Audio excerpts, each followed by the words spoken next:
Yeah, for me the sea is really important. Every time I come to Belgium, I promised myself when I moved away from Belgium that I would at least once visit the sea to get a good breath of fresh air and to enjoy the tranquility, just the gentle noise of the waves and the sand and everything. It's something which helps me to think, to come to peace, and it's something which reminds me of where I grew up. I mean, not so far from here. In summer we used to go a lot. Come here to spend the whole day walking, bathing. So this is something which is quite important to me.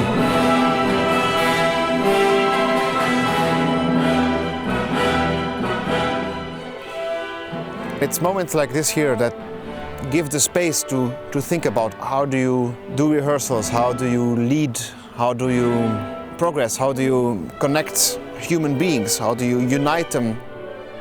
Martijn kent ons al een hele tijd, dus hij kent heel veel mensen persoonlijk.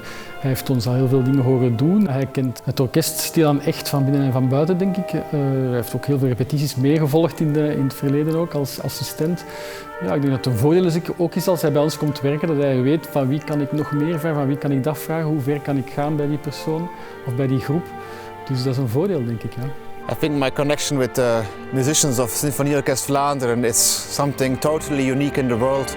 I mean, since I was a kid, my cello teacher, he was a principal in the orchestra, so I went to see the orchestra on numerous occasions.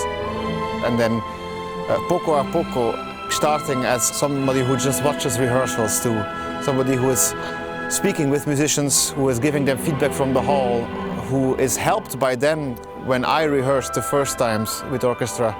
I always asked for feedback from them. It's something which has grown together. I cannot think of any other possibility to have grown the way that I did with the musicians of Sinfonieorkest Vlaanderen. Ja, ik zit al een hele tijd in het orkest. Ik ken hem al een hele tijd. Ik ken ook zijn broers een beetje, die ook fantastisch begaafde muzikanten zijn. Hoboïst ook is er een bij, en fagotist, trompetist. Dus het is een ongelooflijk begaafde familie.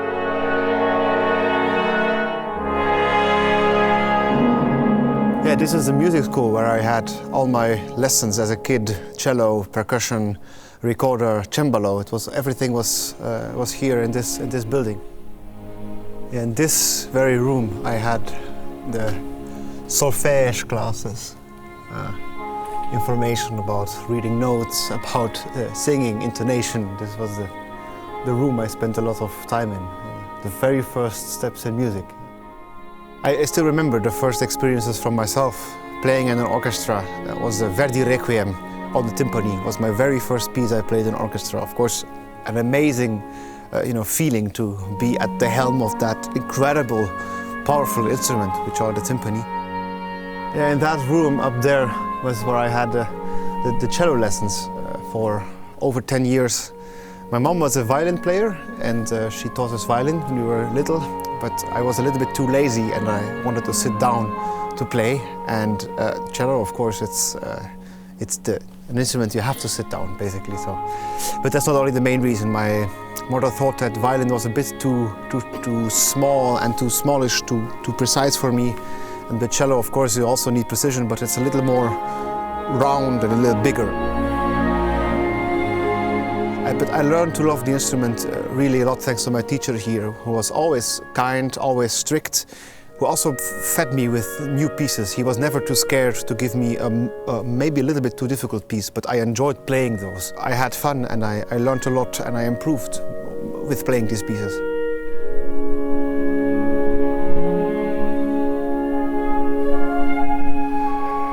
Just look how amazing this city Bruges is.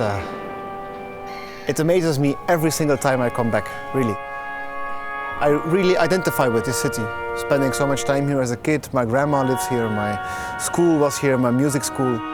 I'm from this city and I'm always happy and proud to show guests and friends who come for the first time here. ken Martijn vooral als dirigent van SOV Jong, het jeugdorkest van de Symfonie Vlaanderen. Ik had het geluk om met hem samen te werken gedurende enkele jaren en daarbij viel mij telkens op dat Martijn heel gedreven was, heel enthousiast was en altijd maar vooruit en vooruit wilde. Het valt mij ook op dat hij zowel met dit professioneel orkest als met het jeugdorkest even gedreven werd en heel veel respect heeft voor alle muzikanten die meespelen in het orkest. Wat toch wel heel opvallend is aan Martijn en altijd is geweest, eigenlijk al vanaf de eerste momenten dat hij hier verscheen, is dat hij een goede mix is van enerzijds jong enthousiasme, jong energie, heel veel energie straalt hij uit, maar anderzijds heeft hij toch al, en had hij al heel snel die grote background, die grote kennis en die hele grote maturiteit. En die combinatie van die twee is fantastisch natuurlijk. These are the babelotjes. It's a specialty from Bruges. And my teacher, Nicolas Pasquet, his mother grew up in Amsterdam and she was amazed about the hopjes. And I'm trying to convince now my teacher that these are actually better than the Dutch hopjes.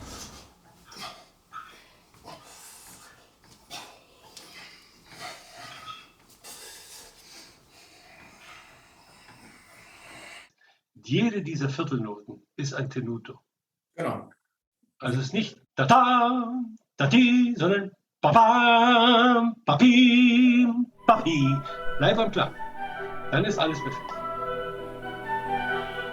So I'm on my way to one of my very last conducting lessons here in Weimar.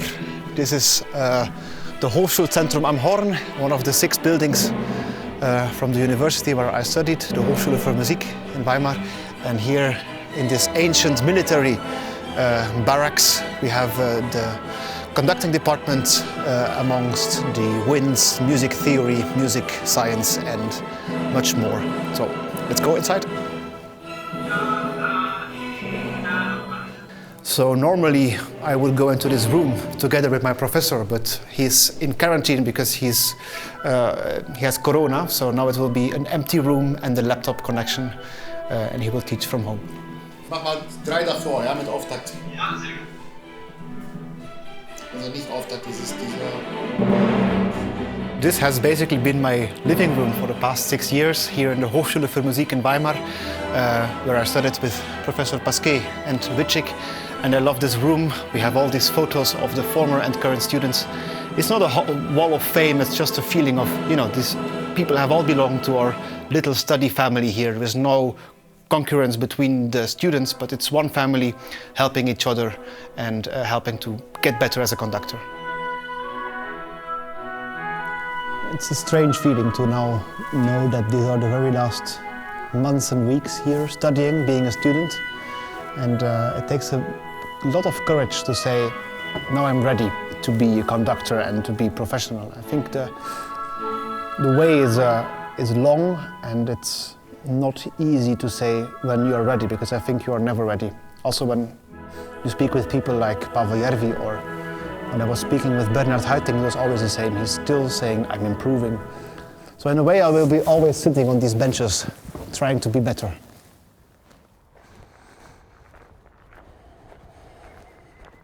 To be a good conductor, you need to achieve balance, both on stage as well as in your personal life, because you're working with people, so you need to balance not only their instruments but also their minds, and to make sure that at the end the audience feels a connected group of musicians.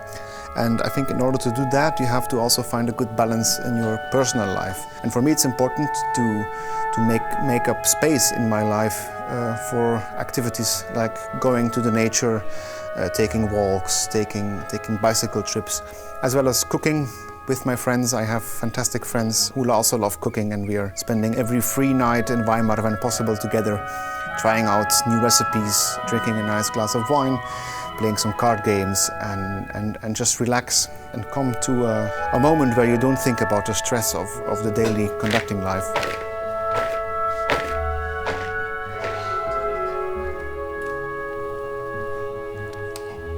The real core of Weimar, so to say, are these beautiful historic buildings. Here you have the Anna Amalia Library, Reithaus in the park, and there in the back you have the city castle, Stadtschloss. And it really, it all unites here in this park. it inspires me that on this very path, you can imagine that Goethe was walking here, because the park is still as it was 200 years ago when it was created. This history, is in the air and you breathe it in when you live here. To think that Liszt was walking on this very path and that Bach was playing actually in the church of this city castle, of the Stadtschloss. In the end also composers, they drew their inspiration from nature. If you think of Richard Strauss, who was walking in the mountains and saw his melody, in the alpine structures of the mountains. And here you have a park with some water. You can imagine Beethoven hearing the music in the water of this little creek in the park. Pastoral Symphony, that in the end music is also like a sound of nature, which many people have just learned how to cultivate, so to say. Like people cultivate their greens, we cultivate our harmonies, our melodies, and in the end as an audience member you just look at it and enjoy.